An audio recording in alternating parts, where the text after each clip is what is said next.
Hi, I'm Jackie. Hey, I'm Glenn. And welcome to our YouTube channel. Yeah, we're going to be discussing Married at First Sight, Season 9, Episode 4. We've been a big fans of this show for a long time, and we just decided to do a channel about Married at First Sight because we have a lot of discussions about Married at First Sight, and I thought we would let you in on our discussions. So, you ready to talk about Episode 4? Let's talk about Episode 4. Alright. Where do we start? Let's start with the couple that really consummated their marriage. Let's start with Matt and Amber. Oh, wow. So, Matt and Amber did not waste any time consummating their marriage, which is kind of awkward. He's got a whole foot of height over her. She's 5'2", he's 6'11". Shorty. Yeah, 5'2", 6'11". She's fun size, as he said. Oh, he called her fun size. Wow. So, even though they got a difference in height, they have a whole lot in common, and the attraction was just out of control. It was very obvious. So, I'm not surprised that they consummated their marriage, and you know, if you look further into the episode, like, she was like, hey, who else did it but me? But me, she was excited. I did it. She was happy. And they both said it was natural. So they said they wasn't forcing the issue, but they decided to let it just happen naturally, and it happened naturally. And they work well together. I mean, we saw them working out on the beach with one another, and they like working out. They like getting physical with each other, and it's fun for them. Yeah, he said he got what he wanted. He wanted a wife that would work out with him because he's athletic, and I mean, she didn't do it just for show. We've seen some other episodes of Married at First Sight, other seasons where the couples were just kind of like doing it because the other spouse wanted to, but they weren't into it. So I think it's really cool that they were doing it together. Yeah, I mean, you see on this episode, even with all the couples, they kind of matched them up pretty well with their emotion and their intensity, how they feel about each other. So, you know, it was pretty good. And then we had the couple that wanted to do it, but Mother Nature took its course. Man, ain't nothing like Aunt Flo coming to visit when you want to get down and dirty. She wanted to get down and dirty. Elizabeth wanted to get down and dirty. She said she wanted to jump his bones. She wanted to jump his bones. Not so, saith the Lord. I know. It's just Jamie and Elizabeth, that's to me, they're a fun couple right now. They really put those two guys together. She is very free-spirited. Jamie is real organized and want to get things in order and in shape. You know, but they had their first argument. Yeah. They had their first argument after the couples were together. You know, Jamie stayed there with the rest of the couples. Elizabeth went back to the room to clean up after she got dirty playing volleyball, and she wanted to know where her husband was. She waited 2 hours for her husband. He didn't come to the room for 2 hours. I mean, like, she was like, you didn't even come look for me.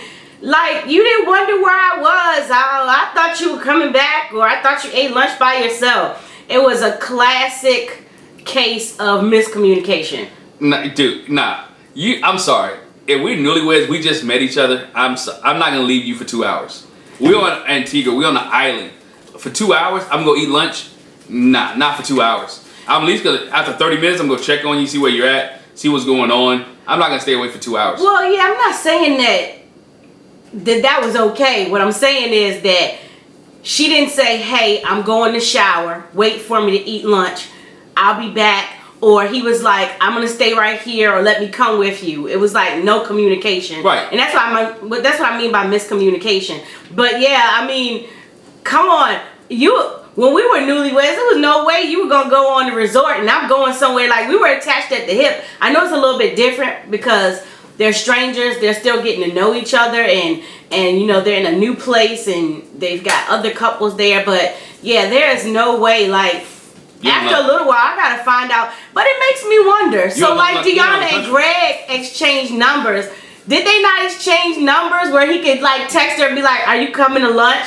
They didn't show Elizabeth and Jamie changing numbers. Keith and Iris exchanged numbers, and they saw Deanna and Greg change numbers. And I believe Matt and Amber did as well. Don't remember seeing Jamie and Elizabeth change numbers as of yet. So to even ask her, but he was like, the other couples were staying down here to eat, but you disappeared. So that even made me think, go find your wife. But they worked it out. They fixed the miscommunication, and they had fun, but she was really upset. Oh, yeah. And I mean, what just took it overboard? He was like, why should I care? Why would I care? What do you mean, why would you care? I mean, we're married, even if we just known each other for these 2-3 days, but You should care because, like she said, I could be dead somewhere. It is the honeymoon. I could have got dragged off into the woods. We're in another country. It is the honeymoon. He should have found out where his wife was at for 2 hours, and then she went to eat lunch too, and then he was back in the room laying in the bed, and he was like, even if I would have came back to the room and you weren't there, I would have went out and found you or tried to find you. Yeah. So it's like they missed each other, and I wouldn't have just been laying in the bed chilling. Nah, not at that. But they worked it out. But then you have Deanna and Greg. Now, to me, they seem like brother and sister. No. They match up. They seem like brother and sister. They do look a whole lot alike, but I don't know. I'm not holding hands with my brother. I'm not holding hands with my sister neither, but not like that. But they had a good time. They, Deanna stopped by Greg and said, "Gives her too many compliments." Now I know how that feels when you say you give me too many compliments. But he just liked her. He was always giving her compliments. There's nothing wrong. You met her. They together for 4 days. He's liking what he sees. Not that he's probably working up to some other things, but I like your eyes. I like your hair. It's too much. I like your lips. It's too much. I guess she felt like it was like overboard. It's too many compliments, like you kissing up. It almost comes across fake. And I think the other part is, she hasn't been in a relationship for 10 years. And she's trying to get back into the relationship groove, but also trying to get to know him. But yeah, it's like, you're doing too much, bruh. Everything. You like, I like the way your toes point. I like the way your fingernails are shaped. Like, some of the stuff I'm sure that he was complimenting her on, she was like, okay, that's enough. Ooh, that braid in the front of your hair, that is so cute. Nah, bruh, you don't like everything. But he was just trying to get to know it. I mean, we saw them in episode 3. They were brushing their teeth together. They was getting to know each other. They put each other's numbers in each other's phones. So you're still getting to know each other. And he liked what he sees. He had a fiance before. He knows about that. So he had a fiance before. And she hasn't been in a relationship in 10 years. That means she may not be used to compliments neither because she's an independent woman. And that's what he was saying when he met with the guys. Like, look, she's been in there for 10 years. I don't know if she has space for me in her life. She's got space for me in her life. She's been used to being by herself. So I understand that. She's just going to have to learn how to get used to him. He's trying to build her up. Maybe he's had that problem before. I didn't compliment my girl enough. I'm making sure to compliment her. Or maybe he watched the previous season and he watched that couple. What was their name? Oh my gosh. You know the one that, I'm just not that into you. I felt repulsed. From season 8. Yeah, maybe he's just trying to make it clear. I'm attracted to you. I like what I see. So there's no question about it. Yeah, so maybe it is, but I think these couple with Greg conquered his fears. That was cool. Zip lining, and as a man, he didn't want to seem like a wimp. Right. He had to talk himself up. He did. He was scared of heights. He stepped off for a minute. And she was like, come on, man. You got to go through with it. He was playing when he stepped off a minute. Tried to walk it off. I think he was always going to do it. But once he did it once, he was like, okay, I ain't died. I mean, you 300 feet in the air. Yeah. And you on this little zip line. And you going in and out. It wasn't like the zip line you see on some things with 1,000 feet. And you going about 1.5 miles on the zip line. But nonetheless, he was scared. He's scared of heights. But when he said he wasn't scared of heights, he just don't really care for it too much. Scared of heights? Nah. I mean, he just didn't want to be up high. But you don't want to be a wimp to your wife. But I like the fact that he said, I asked for a wife that was adventurous. And so he wanted to follow through with it. She's adventurous. He wanted somebody to take him out of his comfort zone and have him be more adventurous. So he was all for it. And I like that. And she cheered him up. And, oh, you did it. Let's do it again. You want to do it again. So that was cute. No. That was cute. It was cute. They coached each other up, and like I said, she's pulling him out of his adventurous shell, and he's helping her out as well. So I think this couple as of right now, I think some people say they're boring. I don't think they're boring. I think it's kind of cute for the things that they do. So I think it's interesting. Then we go to Keith and Iris. Wow. Keith and Iris on the beach. I think they're cute too. Let me just preface that. I think all the, like he said before, all the couples are well matched as far as their looks and how they match together. But I think Iris and Keith are cute, but I think they're cute. I mean, every time I see him, I just think Michael Strahan. Who's skinny? I don't know why, man. I just think Michael Strahan. I don't know. I don't get it either. I don't know why. But Keith and Iris, they was walking on the beach, and she just flat out asked him, is this an 8-week experiment? 8-week experiment for you, or this is for for a lifetime? Do you feel like that was kind of early to be asking him? I mean, we're like 2 or 3 days in, and of course, in the beginning, somebody's gonna say, "I'm in it for the long haul. I'm not just looking at it as 8 weeks."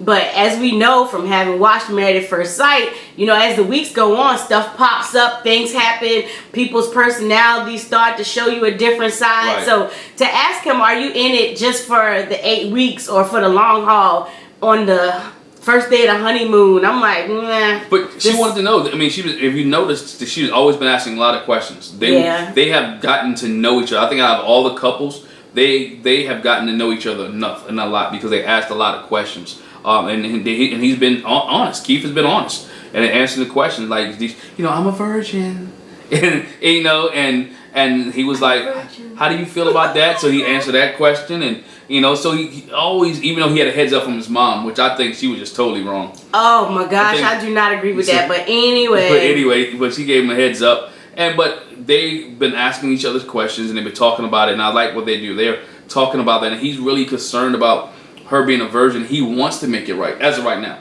He wants to make it nice for her because he knows that this is a long haul. They were in it for the long haul, and she will always remember, whether they stay together or not after this 8 weeks, she will always remember Keith. Right. Well, yeah, if they get to that point. If they get to that point. And then not only that, think about the pressure she has about TV. If she loses her virginity on TV, everyone knows who the first person she'd have had sex with. Right. Oh, that's kind of awkward. Everybody would know. That's kind of awkward. That, the first person you ever had sex with was this guy Keith on TV.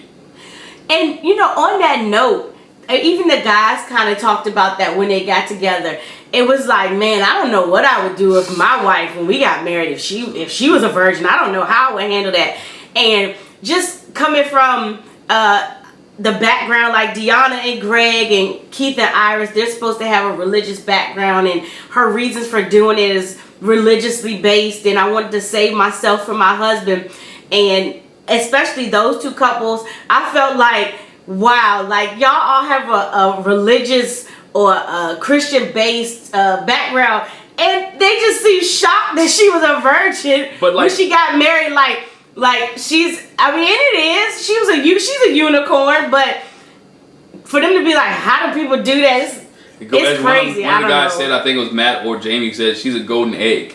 Yeah. And you don't see it often. That sometimes they may exist, but you don't see it often, especially in today's society. So I think that's why everyone's shocked to see a 27-year-old who's still a virgin who kept herself. Now, kept herself from intercourse because we find out later. Wow, Kept herself from intercourse because we find out later on, Iris said she has done other things. I'm not going to speculate what other things are. Y'all can speculate what the other things are. If you want to speculate what the other things are, leave it in the comment section below, and we'll make sure we'll talk about it. But she said she's a virgin to intercourse, so we can leave it right there. And so Keith was kind of surprised. You think he was surprised she did other things?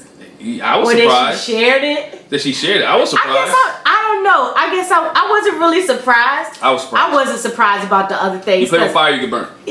Well, and that's the part that we talked about, is like, man, who was these dudes that she did other things with? I know they had pent up frustration, was like, wait, you're not gonna go all the way? Yeah. That was my concern. I'm like, man, I don't know how she did that. I don't know how she got away with that. I don't know neither, but nonetheless, she saved herself for Keith. I think if they get to that point, right? Or Married at First Sight. I think they probably will. But I really enjoyed this episode because we're starting to see more and more characters and development and attitude from our contestants, as I want to say, or the married couples. Let's not say contestants. Not contestants. Married couples, and we know with episode 5 coming up, and they get ready to go back home. We start to see their everyday life and how things will work out and shape up for these couples. And right now, I'm enjoying every couple. I think every couple has a good story. But I think when they get back home into real life or society, that a lot of this facade, I say things they put up, and we get to know the real person. You got Matt and Amber. We both come from divorced parents, and we don't even know Matt's family situation. Oh yeah, that's gonna be a whole. That's gonna come into it. Deanna and Greg. Deanna hasn't been in a relationship for 10 years, but she hasn't lived with anybody neither in a long time. So now they got to cohabitate there. Keith and Iris both are involved in kids and activities. How do their passion for kids and work will evolve with their relationship. And you got Jamie and Elizabeth. Jamie has to go back home with Elizabeth's dad being around and constantly being around, her family being around. So that's going to put it in. And then Elizabeth has to deal with Jamie working and being, it's one thing to stay in a hotel room, but when you get in the house and you're not organized, that he's organized, or she's just quirky, it might be a problem. It might be a problem. So I'm looking forward to see where some of those problems work out and how they handle those problems and issues in episode 5. I'm looking forward to it too, and we'll see. I'm sure they'll do like they did last year, where the experts already had a residence for them. Right. Like instead of them picking a residence, I'm sure they'll do that again. So I'm interested to see how that setup is going to be. Definitely interested. Hey, but I thought our first review of episode 4 was good. Yeah. I think we did a good job. Let us know how we did. Make sure you leave a comment in the comment section. Make sure you hit the subscribe button. Make sure you hit the bell notification. And make sure you never miss any episodes of the Jack and Glenn, I guess want to call it show, or Jack and Glenn review of Married at First Sight. So stay tuned for episode 5 next week. Goodbye. Bye. Bye.